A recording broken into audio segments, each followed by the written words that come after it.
तो गाइस आज मैं एक्सप्लेन करूंगा मास्टर यूनिवर्स सीजन 30 एपिसोड 41 को। तो गाइस अगर आपको हमारी इस वीडियो की एक्सप्लेनेशन पसंद आती है तो चैनल को लाइक सब्सक्राइब जरूर करिए। अगर आपने हमारे पिछले एपिसोड्स को मिस कर दिया है तो एक बार चैनल के में जाकर वहां पर चेकआउट कर सकते हैं। तो चलिए बिना किसी देरी के इस एपिसोड की स्टार्टिंग करते हैं। तो पिछले एपिसोड में हमने लिंगडोंग को देखा था जो फ्लेम मास्टर के पास आराम से जाकर बैठ चुका होता है और उसने फ्लेम मास्टर से बोला था, फ्लेम मास्टर मैं समझता हूँ आप लोग कहीं ना कहीं इंगू वानवन को आइस मास्टर के रूप में कन्वर्ट कर कर इस दुनिया को बचाना चाहते हैं, क्योंकि इस दुनिया में जो इमोस है वो अपनी बहुत ज़्यादा भयानक प्लानिंग को रच रहे हैं। अगर आइस मास्टर नहीं जागती है तो सच में इस दुनिया को बचाना नामुमकिन हो जाएगा।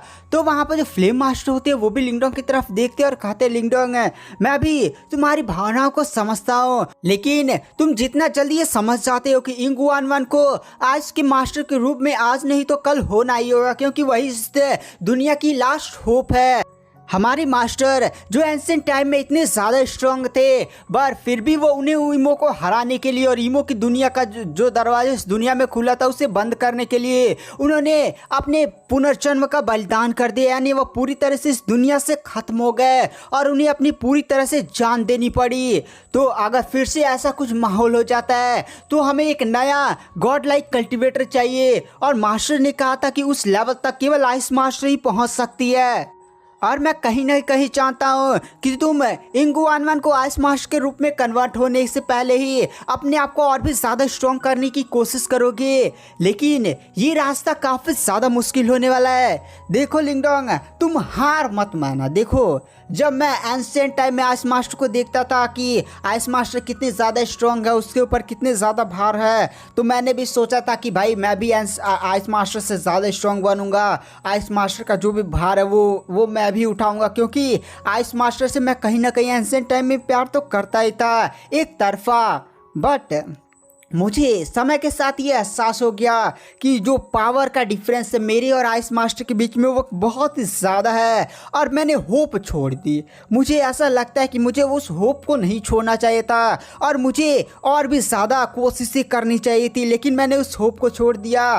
तो मैं बस तुमसे ये कहना चाहूँगा कि बस होप मत छोड़ना, लेकिन अगर तुम जिस दिन होप छोड़ दोगे उस दिन समझो तुम पूरी तरह से अंदर से हार जाओगे। तो वहाँ पर जो लिंगडोंग होता है वो भी फ्लेम मास्टर को इस ज्ञान के लिए धन्यवाद बोलता है। तो कहता है तो ठीक है फ्लेम मास्टर, मैं डार्कनेस पैलेस की तरफ जा रहा हूँ, आप इंगू वानवन का ध्यान रखिएगा। तो फ्लेम मास्टर भी लिंगडोंग से बोलते हैं ठीक है बाय बाय लिंगडोंग। लिंगडोंग के जाने के बाद गाइस वहाँ पर फ्लेम मास्टर के बगल में ही इंगू वानवन प्रकट होती है, और लिंगडोंग ने जिस गिलास में नहीं शराब पी रहा था उसको उठाकर उसी से पीती है। तो वहाँ पर आइस मास्टर होते हैं वह इंगू वानवन से बोलते हैं आप जितना ही जल्दी समझ जाएं कि आपको इन सारी चीज़ों को छोड़कर आइस मास्टर के रूप में एक दिन होना ही है, क्योंकि यह दुनिया जल्दी संकट में आने वाली है। ईमोस का मतलब कुछ अजीब ही चल रहा है। वो लोग मुझे लगता है फिर से ईमो की दुनिया का दरवाज़ा खोलने के लिए अपनी पूरी कोशिशें लगाए हुए हैं।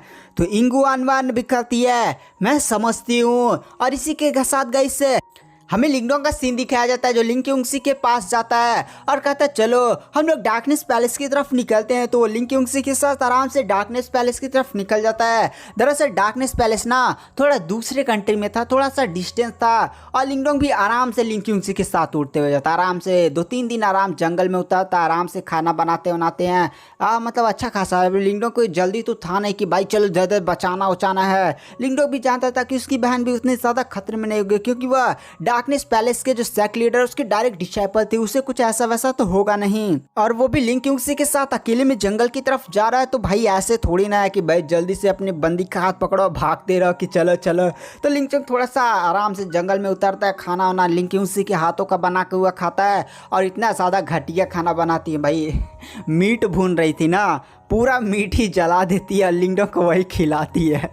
मतलब सच में यही लिखा हुआ था नावल में। लिंग क्यूंगसी मीट उठ लाती है, लिंगडोंग को बनाती उनाती है खिलाने के लिए, पूरा जल जाता है। अब लिंगडोंग को भाई वही खाना पड़ता है। मतलब लिंग क्यूंगसी उसने उसके लिए पहली बार खाना बनाया था तो खाना तो पड़ेगा ना। उसके बाद हमें 4-5 दिन का बाद का सीन दिखाया जाता है जहाँ पर लिंगडोंग आराम से डार्कनेस पैलेस के एरिया में पहुँच चुका होता है। मतलब जिस कंट्री में था उस कंट्री में पहुंच चुका होता है। उस कंट्री का नाम गाइस दक्षिणी जुआन था, तो आप लोग कन्वर्ट कर लीजिए इंग्लिश नाम। तो वहाँ पर लिंगडोंग मतलब पहुंच तो चुका होता है, लेकिन भाई अब उससे पूछना पड़ेगा कि भाई डार्कनेस पैलेस कहाँ है। तो लिंगडोंग ऐसे थोड़ा सा जंगल वाला एरिया में था, तो आराम से उड़ते हुए जा रहा था। वह देखता है कि जंगल के एक एरिया में एक लड़की काफी ज्यादा तेजी के साथ भाग रही होती है और उसके पीछे कुछ काले कपड़े पहने हुए बंदे उसका पीछा कर रहे होते हैं और लगातार उस पर अटैक्स किए जा रहे होते हैं। और वह लड़की उन सभी के अटैक्स को डॉज कर रही होती है, लेकिन वो काले कपड़े पहने हुए बंदे काफी ज्यादा स्ट्रांग होते हैं, जिसके कारण कुछ अटैक्स उस लड़की से टकरा जाता है और लड़की काफी ज्यादा घायल हो जाती है, आराम से जाकर जमीन पर गिरती है। और वह लड़की उन लोग की तरफ देख कर कहते, तुम गद्दार, तुम सेक्ट मास्टर को ऐसे धोखा दे रहे हो।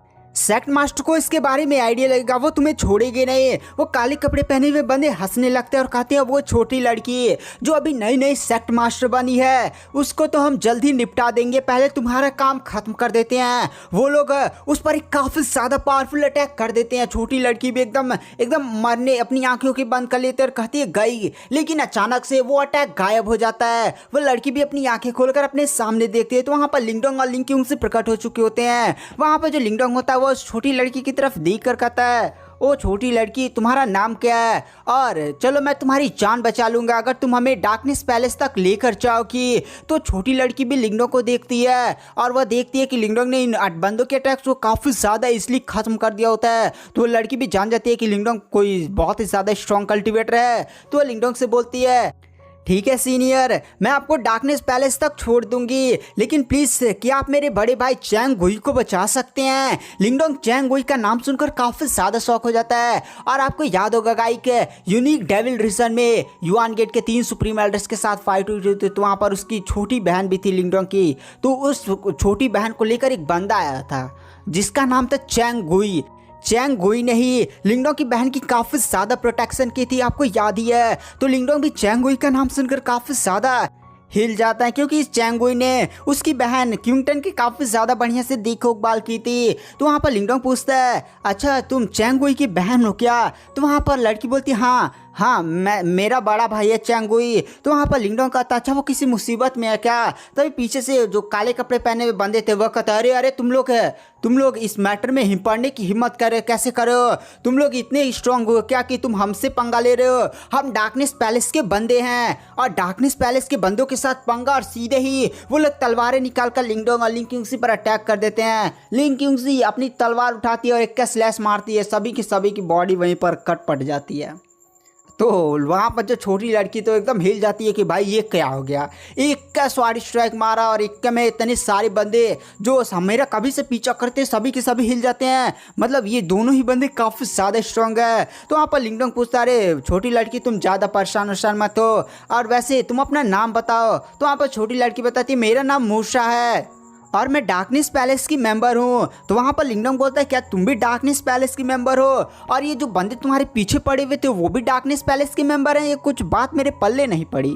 और तुम्हारा भाई चैंग गुई किस प्रकार की मुसीबत में है? तो वहाँ पर जो मूषा होती है वह कहती है, दरअसल हमारी डार्कनेस पैलेस की एक नई लीडर बनी है, उस लीडर को गिराने के लिए उस पर काफ़ी ज़्यादा साजिशें रची जा रही हैं, और उन्हीं साजिशों में हमारे भाई चैंग गुई की भी एकदम फंसा दिया गया है, जिसके कारण वो लोग मतलब हमारे भाई चैंग गुई को उल्टा सीधा गवाही देने पर मजबूर कर रहे हैं, लेकिन वो ऐसा नहीं कर रहे हैं। तो उनको मारने के लिए एकदम उनके पीछे डार्कनेस पैलेस के 2 बहुत ही ज़्यादा पावरफुल वर्ल्ड स्टेज के एल्डर्स पड़ चुके हैं और वो लोग उन्हें मारना चाहते हैं, तो प्लीज उनकी हेल्प कर लीजिए। तो वहां पर लिंगडोंग कहता है, यार मेरे को अभी भी बात समझ में नहीं आई, क्या तुम्हारा बड़ा भाई डार्कनेस पैलेस से विरोध कर दिया है? तो वहां पर मूषा बताते, नहीं रुकिए मैं बताती हूँ।